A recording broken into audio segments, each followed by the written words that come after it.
உங்களை எல்லாம் எண்ணெயில போட்டு பொறிக்க போறாங்களா? இல்ல முள்ளு சட்டையால அடிக்க போறாங்க? நீங்க இறந்து போன பிறகு எங்க போவீங்கன்னு தெரியுமா? எப்படியெல்லாம் சித்திரவதை அனுபவிக்க போறீங்கன்னு உங்கள யாருக்காவது தெரியுமா? கருட புராணம்னா என்னன்னு தெரியுமா?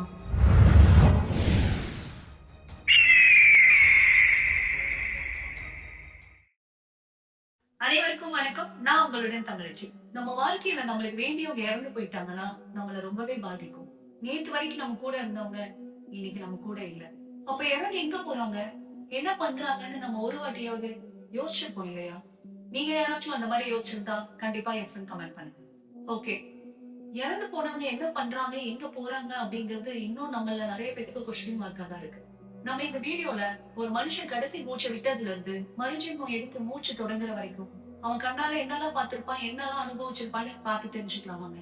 சோ நெக்ஸ்ட் 5 மினிட்ஸ் மட்டும் ஒரு செகண்ட் கூட ஸ்கிப் பண்ணாம பாருங்க. நான் உங்களை இறந்து போன ஒரு மனுஷனோட வாழ்க்கைக்குள்ள கொண்டு போக போறேன். ஒரு மனுஷன் கடைசி மூச்சை விட்டதுக்கு அப்புறம் அவனோட ஆத்மா அவன் உடம்ப விட்டு பிரிஞ்சு உட்காரும். அவங்க சொந்தக்காரங்களா யாரையும் பார்த்து அழுகுறதும் கூட்டமா ஓடி வர்றதும் பார்த்து என்ன நடக்குதுன்னு குழம்பி போயிடுவான். என்னன்னு திரும்பி பார்க்கும்போது பிரிஞ்சு கிடக்கிற அவனோட சடலத்தை பார்த்து ஷாக் ஆயிடுவான். ஒருவேளை இது கெட்ட கனவு போல, தூங்கி எந்திரிச்சா சரியா போயிடும்னு உடம்புக்குள்ள போக ட்ரை பண்ணுது. ஆனா அதால முடியல. ஒரு வாட்டி நான் சொல்றது இமேஜின் பண்ணி பாருங்க. நீங்க ஒரு கெட்ட கனவுல 50 மாடி பில்டிங்ல இருந்து கீழே விழ போறீங்க. பட் நீங்க கண்ணை திறந்தா அந்த கனவு அதோட முடிஞ்சு போயிடும். ஆனா உங்களால கண்ணை திறக்கவே முடியல. அந்த கனவை உங்களால ஸ்டாப் பண்ணவே முடியல. யோசிச்சு பாருங்க, அந்த டைம்ல நீங்க எப்படி பயப்படுவீங்களோ அதே பயம் தான் அந்த ஆத்மாவும் ஃபேஸ் பண்ணும். கொஞ்ச நேரத்துக்கு அப்புறம் நம்ம உடம்புல இருந்து உயிர் போயிடுச்சுன்னு புரிஞ்சுக்கிட்டு அங்கேயே இருந்து வந்து போற எல்லாத்தையும் பார்த்துட்டு ரொம்ப கவலைப்பட்டுட்டு இருக்கும். அப்புறம் அதுக்கு பிடிச்சவங்களால பாத்துக்கிட்டு கிட்டேயே உட்காந்து இவங்களெல்லாம் எப்படி விட்டுட்டு போறோம்னு ரொம்பவே வருத்தப்பட்டுட்டு இருக்கும். இந்த மாதிரி ஆத்மா அங்கேயே இருந்து இறுதி சடங்கெல்லாம் பார்த்துட்டு எவ்வளவோ ஆசையாவும் கர்வமாவும் பார்த்துக்கிட்டு அதோட உடம்ப கடைசி வாட்டி பார்த்து கதறி அழுவும். இனி இறுதி சடங்கெல்லாம் முடிஞ்ச பிறகு 4வது நாள் அந்த ஆத்மாக்கு முன்னாடி 2 யமதூதர்கள் வந்து நிற்பாங்க. அவங்கள பார்க்கவே ரொம்ப கொடூரமாவும் பயங்கரமாவும் கண்ணுக்குள்ள நெருப்போட கருப்பு உருவத்துல வந்து அந்த ஆத்மாவை கயிறு போட்டு கட்டி புடிவாதமா யமலோகத்துக்கு இழுத்துட்டு போக பார்ப்பாங்க. அந்த ஆத்மா எவ்வளவு கெஞ்சி கதறி அழுதானோ கொஞ்சம் கூட அசராத மனசோட இழுத்துட்டு போய் யமலோக பயணத்தை ஆரம்பிப்பாங்க. நல்ல கர்மம் பண்ணவங்களை மட்டும் இப்படியெல்லாம் கொடுமைப்படுத்த மாட்டாங்க. அவங்க போற பயணமும் அவ்வளவு கஷ்டமா இருக்காது. ஆனா பாவங்கள் அதிகமா பண்ணியிருந்தா மட்டும் 4வது நாள் இருந்து 10வது நாள் வரைக்கும் ஒரு நாளைக்கு 27 யோஜனைகள் ரொம்ப கொடூரமான பாதைகளை நடக்க வேண்டியது இருக்கும். அந்த வழியில முள்ளு, கூர்மையான கல்லு, சூடான மணல், ஊசி, ஆணி மேல எல்லாம் நடக்க வேண்டியதா இருக்கும். இப்படி 10வது நாளுக்குள்ள 189 யோஜனைகள் முடிஞ்சு வரும். ஆனா இந்த 4வது நாள்ல இருந்து 10வது நாள் வரைக்கும் அந்த ஆத்மாக்கு தாகம் பசி எல்லாம் அதிகமாவே இருக்கும்.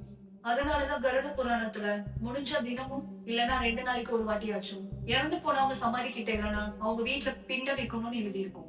அந்த 4ல இருந்து 10 நாளும் போதுமான சாப்பாடு இல்லாம தேவையான தண்ணி இல்லாம கோரமான பசியோட கஷ்டப்படுவாங்க. எப்படியோ 10 நாள் முடிச்சு 11வது நாள் வைகாரிய நதியை வந்து சேரும். இந்த நதியை கடக்கிறதுக்கு ஆத்மாக்கு பிரேதம் வேணும்னா நம்ம 11வது நாள் கண்டிப்பா பிண்ட பிரதானம் பண்ணிருக்கணும். ஒருவேளை பிண்ட பிரதானம் பண்ணாம விட்டுட்டோம்னா யமலோகத்துக்கு போக முடியாம பிரேத ஆத்மாவா பூமிக்கு வந்து சமாதிக்கிட்டேயோ இல்ல இறுதி சடங்கு பண்ண இடத்துலயோ வந்து எனக்கு யாரும் பிண்ட வைக்க மாட்டாங்களான்னு அங்கேயே சுத்தி சின்ன பின்னமாய். ஆனா 11வது நாள் பிண்ட பிரதானம் கிடைச்ச ஆத்மாக்கள் மட்டும் பிரேதம் கிடைச்சு வைகாரி நதியை கடக்க ஆரம்பிக்கும்.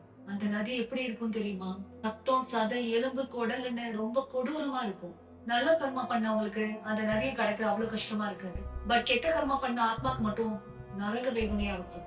நதியை கடக்க முடியாம யமலோகத்துக்கும் போக முடியாம இங்க இருந்து சித்திரை இம்சை அனுபவிக்கும்.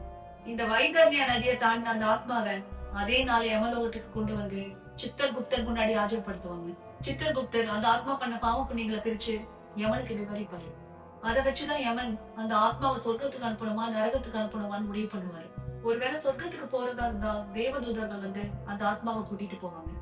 ஒருவேளை நரகத்துக்கு போறதா இருந்தா பிரேத உடம்புல இருந்து யாதன உடம்புக்கு அனுப்புவாங்க. இந்த யாதன உடம்புக்கு வலியும் உணர்வும் இருக்கிறதுனால இத நெருப்புல போட்டா வலியும் எரிச்சலும் இருக்கும். ஆனா உடம்பு மட்டும் பஸ்மமாகாது. நரகத்துல கொடுக்கிற கொடூரமான தண்டனை அனுபவிச்சுட்டு எப்படா நம்ம தண்டனை முடியும்னு வலியோட வருஷ கணக்குல எதிர்பார்த்துட்டு இருக்கும். எந்த தப்புக்கு எந்த தண்டனை கருட புராணத்துல எழுதி இருக்கும். நம்ம இத பத்தி இன்னொரு வீடியோல டீட்டெயிலா பேசலாம். சிம்பிளா ஸ்கிரீன் மேல கொடுத்திருக்கேன், வேணும்னா பாஸ் பண்ணி பாருங்க. ஓகே, பாவ புண்ணியங்கள் சரிசமமா பண்ணியிருந்து அவங்க குடும்பத்தினரும் பிண்ட பிரதானத்தை சரியான முறையில பண்ணியிருந்தா அந்த ஆத்மாக்கு பித்தூர் லோகத்துக்கு போக அனுமதி கிடைக்கும். இந்த பித்தூர் லோகத்துல நரக மாதிரி தண்டனையும் இருக்காது, சொர்க்க மாதிரி வசதியும் இருக்காது.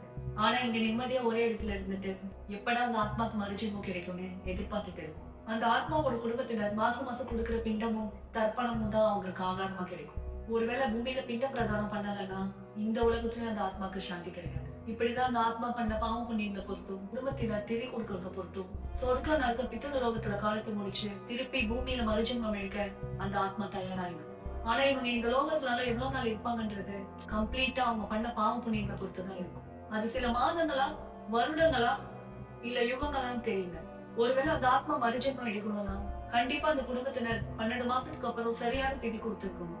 இப்படி ஒரு வருஷத்துக்கு தவசம் பண்ண ஆத்மாக்கள் மட்டும்தான் மறுஜென்மம் எடுக்க முடியும். ஒருவேளை திதி கொடுக்காம எந்த ஒரு தவசமும் பண்ணாம இருந்தா அந்த ஆத்மா திருப்பி பூமிக்கு வந்து பிரேத ஆத்மாவை சுத்தி சின்ன பின்னமா. அதனால நான் என்ன சொல்ல வரேன்னா, ஒரு மனுஷன் இறந்த பிறகு எல்லாம் முடிஞ்சிச்சு அவ்வளவுதான், எனக்கு திதி கொடுக்க தவசம் பண்ண நேரம் எல்லாம் இல்லைன்னு இருக்காதீங்க. இறந்ததுக்கு அப்புறம் எவ்வளவு விஷயம் இருக்குன்னு புரிஞ்சுக்கிட்டீங்கல்ல, இனிமேலாவது உங்க கடமையை கரெக்டா பண்ணுங்க. சோ உங்க குடும்பத்துல ப்ராப்பரா திதி கொடுத்துட்டு தவசம் பண்ணிட்டு இருந்தீங்கன்னா ஓம் சாந்தின்னு கமெண்ட் பண்ணுங்க. வீடியோவை லைக் பண்ணுங்க, மறக்காம உங்களோட நம்மளுக்கு சப்ஸ்கிரைப் பண்ணுங்க. என்ன போல் வாழ்க்கை. நன்றி, வணக்கம்.